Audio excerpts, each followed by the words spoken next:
School for Scandal as a comedy of manners, artificial comedy, anti-sentimental comedy, restoration comedy. कोई भी आ जाए आपने school for scandal के reference से इनको बयान करना है। चीज एक ही, आर्टिफिशियल कॉमेडी भी एक ही है, एंटी सेंटिमेंटल कॉमेडी भी उसी का नाम है, कॉमेडी ऑफ मैनर्स भी इसी चीज का नाम है, रेस्टोरेशन कॉमेडी भी इसी चीज का नाम है। A comedy is a play with happy ending. Comedy क्या होता है? जिसके एंड में हैप्पी एंडिंग हो। And aims at making people laugh, जिसका मकसद ये होता है कि लोगों को हंसाया जाए। सर्टन फुलीज, छोटी छोटी बेवकूफ़ियों पर, वैनिटीज भी, छोटी छोटी चलाकियाँ, बेवकूफ़ियाँ, इस तरह की चीज़, हाइपोक्रेसीज, ताकतें। एंड वीकनेस, कमजोरी of the people for reforming society, के सोसाइटी को रिफॉर्म किया जाए, बेहतर किया जाए। सोसाइटी के लोगों को अटैक करके, छोटी छोटी उनकी गलतियों को स्टेज पर परफॉर्म करके उनके ऊपर अटैक किया जाता है, उनकी छोटी छोटी गलतियों को, बेवकूफ़ियों को दिखाना, उनकी मुनाफतों को दिखाना। Comedy of manner is a comedy that deals with the behaviour of people. Comedy of manners क्या होता है? जो लोगों के बिहेवियर के साथ डील करता है। This kind of comedy was a dominant genre of drama during the Restoration period. There is a satiric tune in such comedies. इसमें क्या होता है कि satirical ट्यून होती है। किस तरह की satirical? कि अटैक किसी पर किया जा रहा है ना, तो वो डायरेक्ट नहीं किया जा रहा है, उसका नाम नहीं लिया जा रहा है, करेक्टर उसी तरह के। अगर मिसाल के तौर पर किसी बादशाह पर अटैक करना होता था तो वो करेक्टर होता था, लेकिन उसका नाम चेंज होता था सिर्फ दिखाने के लिए। जो करेक्टर है उसका नाम चेंज होना, थोड़ी सी सिचुएशन को change. The use of witty language, इसमें बहुत ही तेज तरार विटी लैंग्वेज का इस्तेमाल किया जाता है। Is meant to highlight the artificial values. Artificial का मतलब होता है बनावटी, जो हकीकत में नहीं होते। बंदा उस काबिल होता नहीं है लेकिन अपने आप को बड़ा म्यारी समझता है। उस तरह की वैल्यू को बनाने के लिए इस तरह के आर्टिफिशियल वैल्यूज को हाईलाइट किया जाता है। ऑफ द पीपल कंसर्न, जो लोगों के साथ, जो लोगों के लिए ख्याल की जाती है, यानी लोगों के लिए, जो लोग अपने आप को बनाए फिरते होते हैं, उनकी जो आर्टिफिशियल वैल्यू होती है उस तरह का, उसको हाईलाइट किया जाता है। शेरडन्स एडमायर्स, जो शेरडन्स राइटर है यहाँ पर इस प्ले का, कॉमेडी ऑफ मैनर्स का राइटर का नाम है। एडमायर्स, उसके चाहने वाले से ये कहते हैं that his comic characters go beyond others. बाकी जितने भी कैरेक्टर्स उस दौर में लिखे गए थे उनसे ज्यादा ये बेहतर है, अच्छे परफॉर्म करने वाले भी हैं, और इनका जो लिखा गया है मवाद वो भी इससे ज्यादा अच्छा है बाकी दूसरे राइटर की निस्बत। इस डायलॉग इज विटर, इसके जो डायलॉग होते हैं विटर होते हैं, बड़े तेज होते हैं, बड़ी मोजाइया फनी उनमें बातें होती हैं। इस सिचुएशन जो है आर्फुनियर बहुत ही ज्यादा मोजाहिया होती है। And his stair is more beating, और इसका जो स्टायर होता है वो ज्यादा बाइटिंग होता है, ये काटना, यानी इस तरह जुबान चुभने वाले, इस तरह की होती थी। यानी कि परफॉर्म वो कर रहे हैं, करेक्टर कर रहे हैं, लेकिन जो स्टैरिक कर रहे हैं, स्टायर कर रहे हैं, वो लोगों की जिंदगी को कर रहे हैं। The school for scandal is an excellent example of satirical and artificial kind of comedy. School for scandal जो है वो बेहतरीन स्टैरिकल एंड आर्टिफिशियल कॉमेडी की बेहतरीन मिसाल है। विच डिपिक्ट्स द मैनर, जो कि मैनर्स, लोगों के रहन सहन को डिपिक्ट्स करता है। फुलीज, बेवकूफ़ियों को, हाइपोक्रेसी, मुनाफिकों को, ऑफ द एज, उस वक़्त के लोगों की, with the help of well constructed plot, और इनको बेहतरीन प्लॉट कंस्ट्रक्ट करके बनाया गया। एंड विटी डायलॉग, और इसमें बहुत ही विटी यानी तेज बोले जाने वाले, मोजाहिया बोले जाने वाले। रियलिज्म और स्टायर, ये भी इसमें कॉमेडी ऑफ मैनर्स में हमें मिलता है, और इसी तरह स्कूल फॉर स्कैंडल में भी मिलता है। The school for scandal is characterised by realism. School for scandal को रियलिज्म के साथ करेक्टराइज किया गया है। सोशल एनालिसिस, इस पर सोशल नजरियात किए गए हैं। एंड स्टायर, और इसमें स्टायर भी है। Sheridan held a mirror to the finer society of his time and portrait their love, intrigues and hypocrisy. तो इसमें जो शेरडन जो लिखने वाला, उसने एक ट्रू मिरर दिखाया है अपनी सोसाइटी का, और उस मिरर में हमें क्या नजर आता है, जिसमें लव मेकिंग हो रही है, एक ही औरत से दो दो तीन तीन बंदे एट ए टाइम लव कर रहे हैं, और जो बीवियां हैं वो अपने रियल जो हस्बैंड है उनके साथ मुनाफकत कर रही है। तो इस तरह की जो चीज़ें हैं इसमें दिखाई गई हैं। To destroy other character was a favourite pastime. इसमें दूसरे जो छोटे करेक्टर हैं उनको डिस्ट्रॉय करना, तबाह करना उस वक़्त के लोगों का एक पेशा था। छोटे लोगों को एक फन समझा जाता था, मजाक समझा जाता था। For the scandal mongers, scandal mongers कहते हैं जो स्कैंडल बनाने वाले, जो अफवाहें उड़ाने वाले, वो क्या करते थे, एक जो सीधा साधा बंदा है उसकी ज़िंदगी को तबाह करना उनका एक फन था, उनको मजाक उड़ाना उनका एक फन था। तो ये हो गया, इसमें रियलिज्म भी दिखाया गया और स्टाइल भी दिखाया गया। In the words of sir Peter Teazle, Peter Teazle जो है वो कोई जुमला बोलता है, मर्सी ऑन मी, मेहरबानी कीजिए, here is a whole set, यहाँ पर पूरी दुनिया है, डेड एट एवरी वर्ड। जो एक करेक्टर होता है, जो एक बंदा होता है, वो किसी भी एक जुमले से भी मर सकता है। वो कहते हैं ना कि अल्फाज कुछ नहीं होते, लहजे मारते हैं।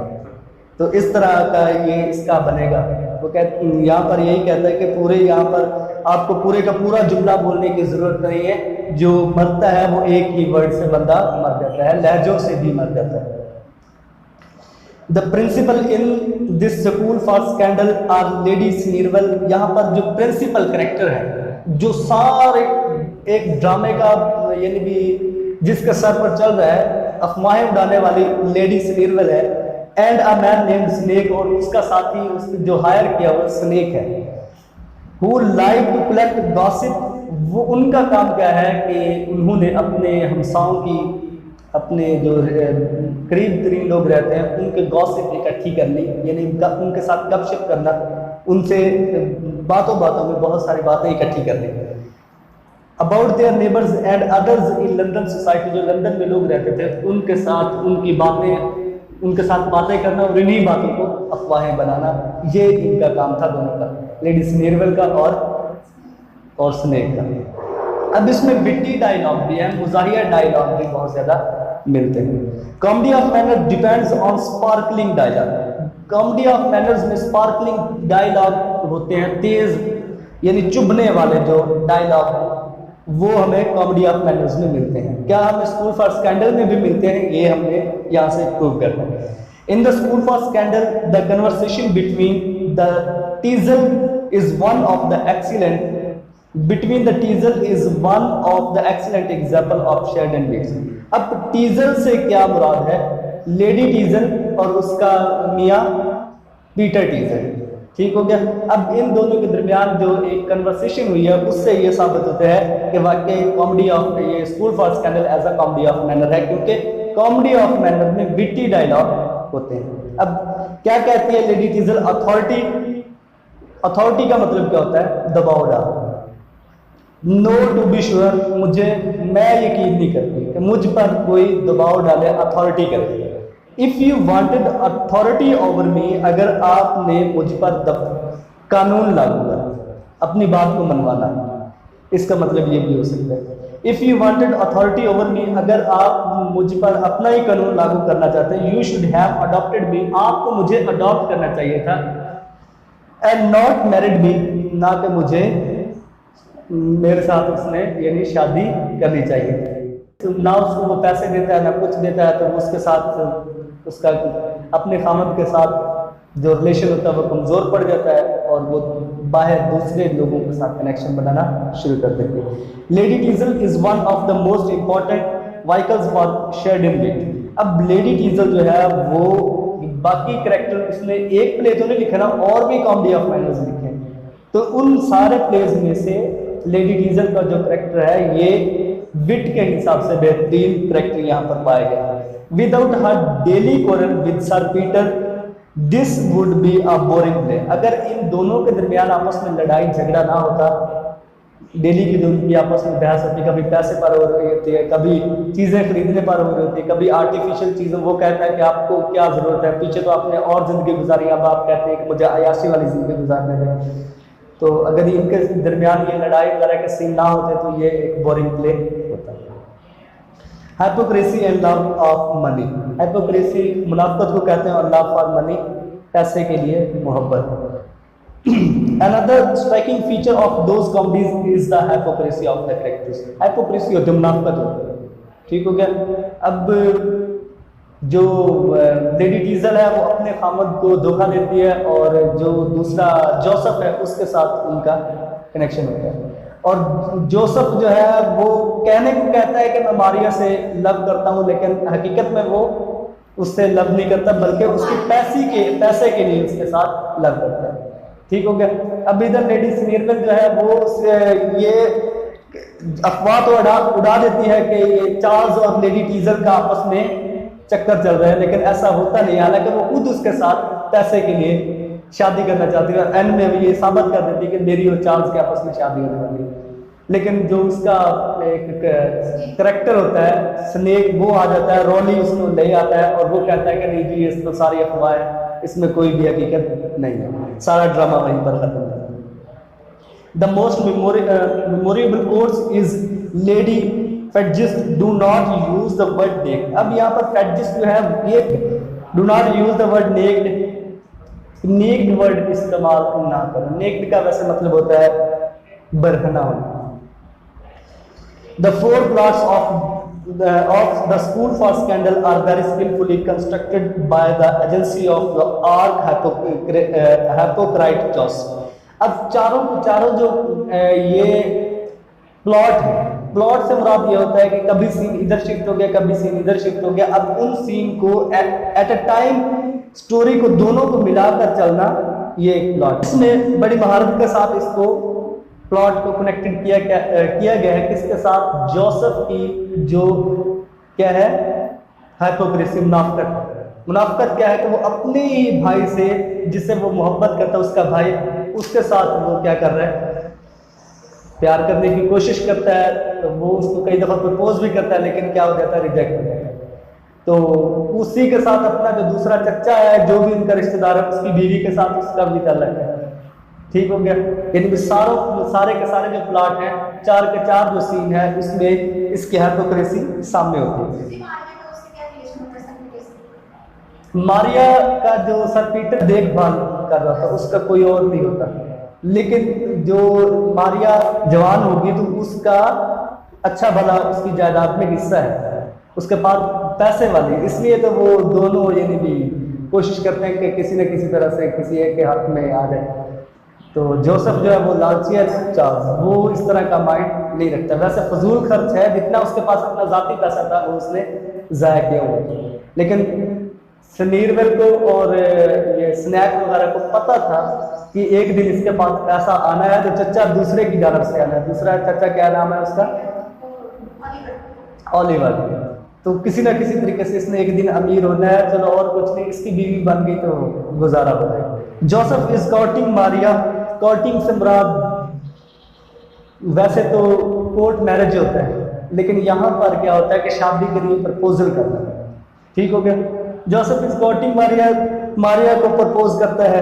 Joseph is making love to lady Teazle, lady Teazle के साथ भी मोहब्बत कर रहे हैं। Joseph is plotting with lady Sneerwell, plotting से मुराद यहाँ पर क्या है, कोई ना कोई प्लानिंग करना, उल्टी सीधी प्लानिंग।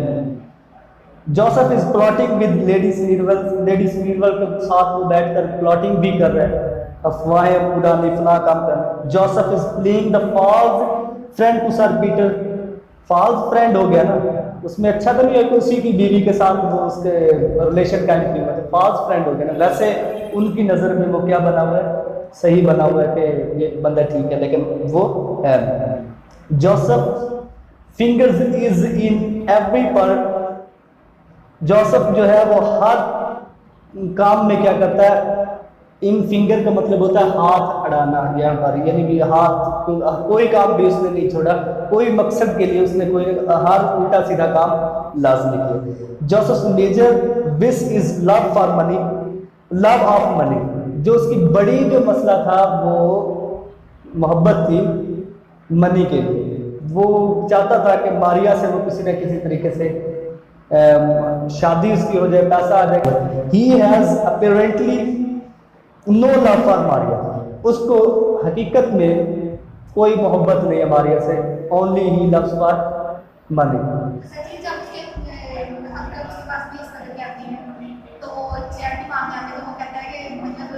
मेरे अंकल हैं, उनकी तरफ से मुझे जायदाद आती है, ये भी झूठ है, ये भी हुआ है, हाँ। तो ऐसा क्यों कहता है?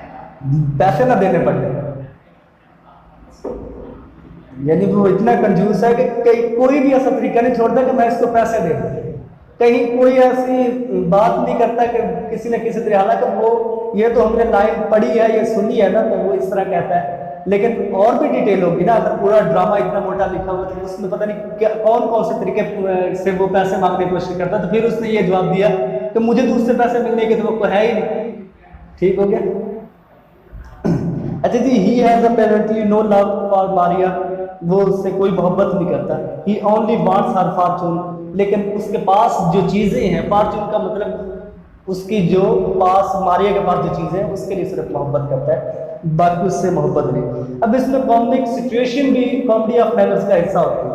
अगर comic situations school for scandal में है तो ये भी फिर एक कॉमेडी ऑफ मैनर है। इन शेडियन से मुराद राइटर है। ऑल सिचुएशंस आर कॉमिक, जितनी भी सिचुएशन है सारी कॉमिक है। तसल्ली के साथ पढ़े ना, मजा आता है, कॉमिक है। Many writer lose the comic touch, बहुत सारे जो राइटर होते हैं वो कभी कभी लिखते हुए टच लूज कर देते हैं, जिस तरह का वो मजाक कर रहे होते हैं उसमें से कमी आ जाती है। When the business of the plot has to be moved forward, जैसे जैसे जो प्लॉट होता है, जो ड्रामे का प्लॉट होता है, जो लिखा गया होता है, एक तरतीब होती है, आगे आगे बढ़ती है, तो कमजोर पड़ना शुरू हो जाता है ये फन, तड़का, मजाक, ये सारा कुछ। In the school for scandal में the screen scene is one of the outstanding comic scenes in English literature. English literature में जितने भी सीन्स लिखे गए हैं, इस लाइन के मुताबिक जो स्क्रीन के साथ जो पीछे लेडी टीजर को छुपा दिया जाता है, और लेडी टीजर को वहां पर आता है चार्ल्स, आता है चार्ल्स से पूछा जाता है अभी लेडी टीजर किधर है, क्योंकि अफवाह उड़ी हुई है कि चार्ल्स के साथ लेडी टीजर का चक्कर है, अफेयर है। लेकिन चार्ल्स को कहता है कि अब ये ऐसा तू बात कर रहा है, उसका चक्कर तो तुम्हारे साथ है। यानी उसको, चार्ल्स को तो पता होता है कि ये जोसेफ जो है वो ट्राई करता रहता है किसी न किसी तरीके से। तो वहीं पर पीटर भी आ जाता है। पीटर जब देखता है तो पीटर उसके लिए अच्छी बातें करना शुरू कर देता है। वो अपने जज्बात पर काबू नहीं पाती और वो स्क्रीन जो पीछे होती है, पर्दे के पीछे छुपी होती है, वो सामने आ जाती है। तो वहां पर ये हाँ मज़ाहिया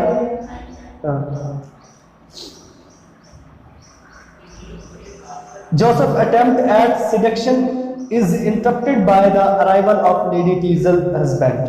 जोसेफ जो कोशिश कर रहा होता है सीड्यूस करने की, धोखा देने की। धोखा किसे दे रहा होता है? अपने ये पीटर को दे रहा होता है, उसकी बीवी को भी धोखा, जाहिर सी बात है लेडी टीजल को भी ये धोखा दे रहा है। इज इंटरप्टेड, वो इंटरप्ट हो जाता है by the arrival of lady Teazle's husband. जब उसका लेडी टीजल का हस्बैंड सर पीटर आता है तो वो तो धोखा दे रहा होता है कि मैं आपसे मोहब्बत करता हूँ, फलां करता। जैसे उसका हस्बैंड आता है वो भाग कर खुद उसको कहता है कि जल्दी जल्दी पीछे छुप जाओ। तो यानी वो यहाँ पर धोखा देता है।